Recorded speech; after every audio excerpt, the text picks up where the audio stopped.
Now this is part 7 of my homemade machine tools. Now before I start, I would like to say that the assistant auctioneer at the auction where I bought the lathe, it was his persuasion, I think, that got me the lathe through the auctioneer. But I want to continue on with the lathe to show the guards that I made and other bits and pieces, etc. So this is it. I hope you find these of interest.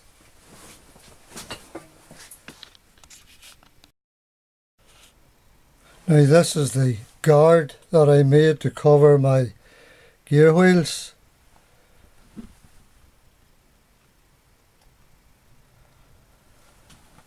And now this is a tie rod I have for drawing my collets, and this is the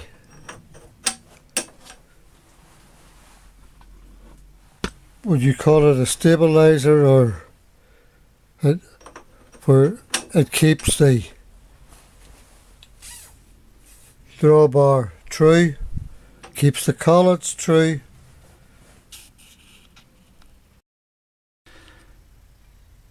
Now I also had to make this cover for whatever way the forklift had wrecked the covers. It had split this cover, so I had to make another one, and I wrote the speeds down. These are the speeds. This is the low box, the high box, which gives me 8 speeds: 289,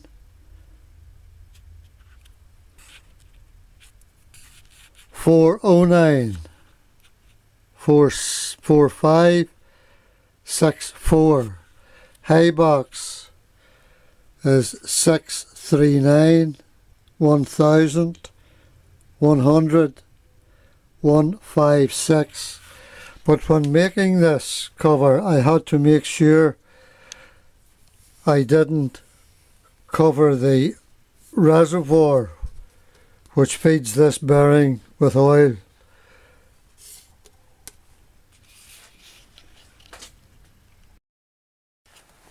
Now I have a clock on it to show the wear.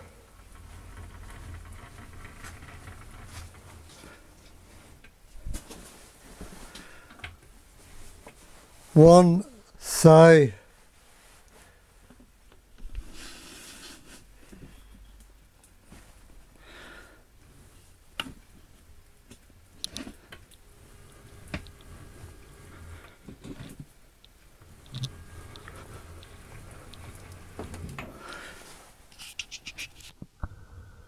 one thigh of a wear.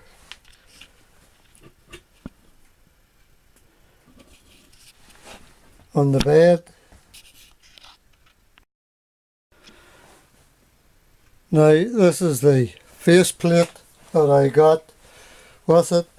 Now I have these on the tip. I think it's part 3 homemade that I showed. These that I made. This is 3 Morse taper. The headstock on my lathe is 5 Morse taper. I showed all those. Now these are the dead sanders, which is a nice noise-free running lathe.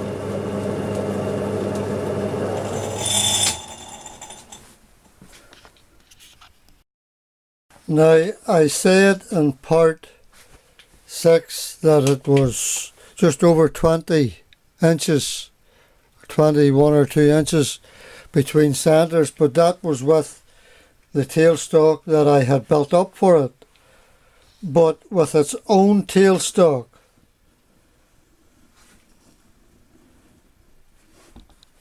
With its own tailstock, it is 24 inches between sanders. Now, with a push and a shove, as the saying goes, I can stretch it a bit. I could stretch to 26 between sanders. Now this lathe is a gap bed lathe known as. That it can be removed.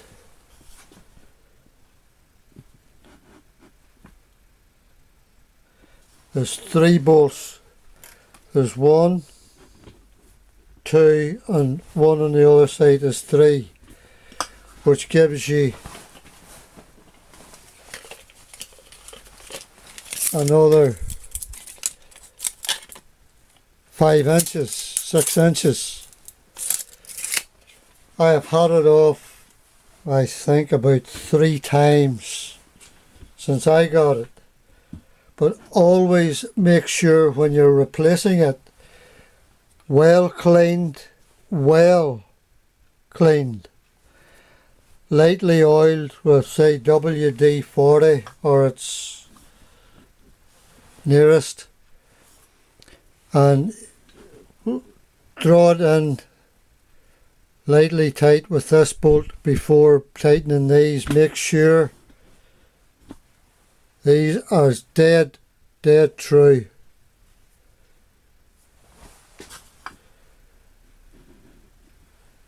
Which gives you a working capability of about 20.5 inches and work up till 4 or 5 inches. That's now, when I was showing this tool that I had made, this tool post, I wasn't restricted just to this one tool. It also takes other boring tools, which means I'm not tied to one particular tool.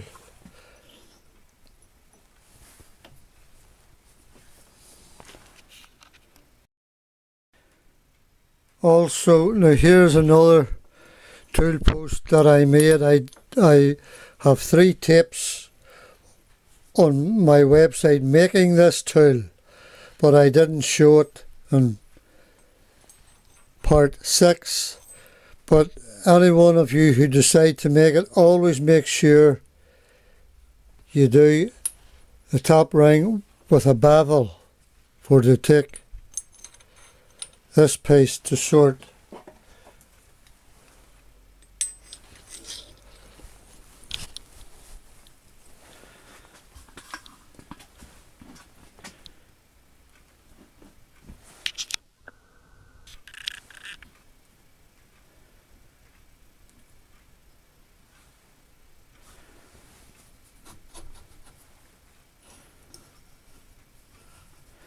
This a lantern. Now, I have made this. I have 3 tips on my website making this little tool post. It's a very nice, very handy little tool post.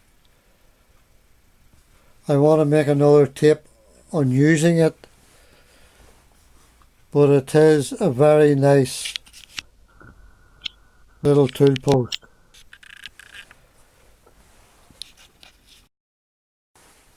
Now this is the tool post that I use most. I have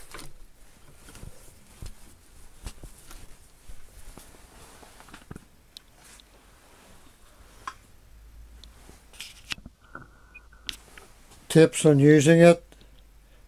I showed it in part 6 and the reason for the extra dip.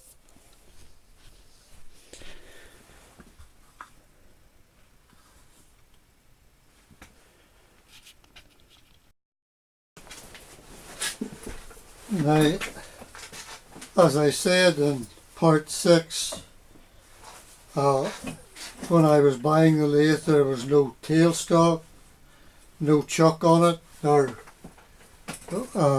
tool posts, etc. and guards. But when I got it home and finally got the cupboard door open, I came across a faceplate and a large 4-jaw chuck, and this is the chuck that I got then.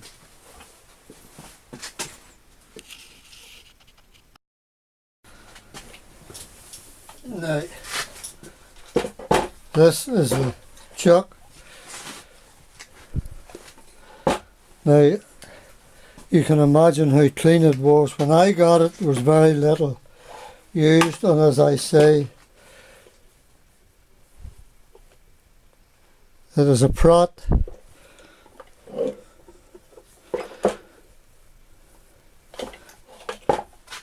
A very 9-inch chuck. Very back plate and all on it.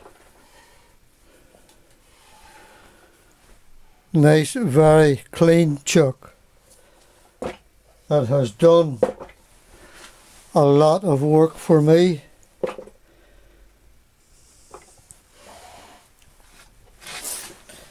Now,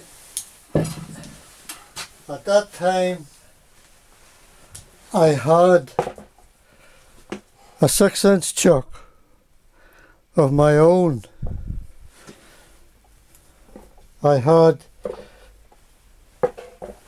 to buy a back plate. I bought a new 5-inch 3-jaw chuck. Now, in doing this, I'm able to keep the female jaws on the 5-inch. Keep them on. I have 2 sets of jaws, but I keep the female jaws, keep the male jaws on the 6-inch, which means you just change the chuck. Any work that is bigger, female work that the 5-inch can take onto the 4-jaw chuck. I bought 2 back plates. The only thing I had to do was face them for my chucks and thread them.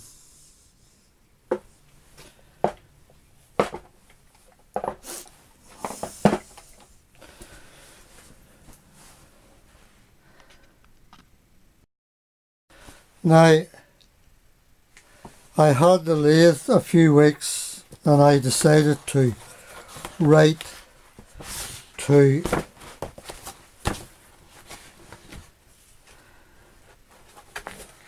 T.S. Harrison for details on it, and they were kind enough to send me this. They sent me a few plans for the pulleys and a couple of other things. I have them somewhere, and a nice letter that they had sent when it left their works and that. But they sent me this. It's Operator's Handbook for Spares Parts List Harrison for a 9-inch and 11-inch.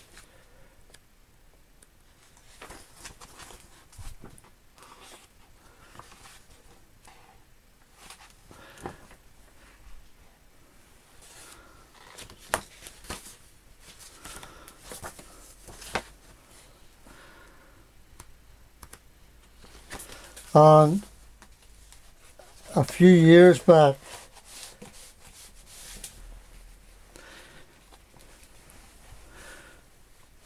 my daughter got me this 11-inch swing lathe Harrison L5A, Operator's Handbook, spare parts list.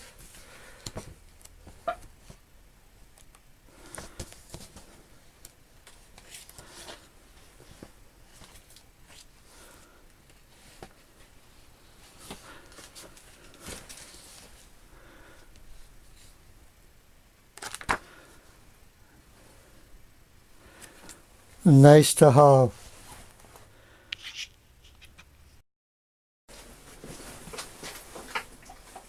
Now for a 50-plus-year-old lathe and only losing one thou on travel, which is very, very good. If you go into part 6, you'll find the history that I gave on the lathe.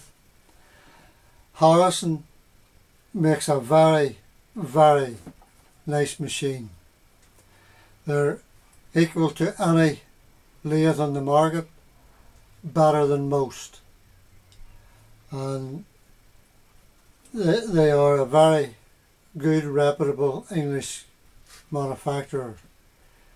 So I can say nothing bad about the Harrison. Now, I hope you have found this of interest. If so, press the like button or I'll be welcome for your comments. And as I say, Harrison is the way to go. It's a good lathe. And I am more than satisfied with the work that it has produced. I was thinking of going for the proper guard on eBay, but I might get around to it sometime. But this is Ben's Machine Shop. Thank you for watching.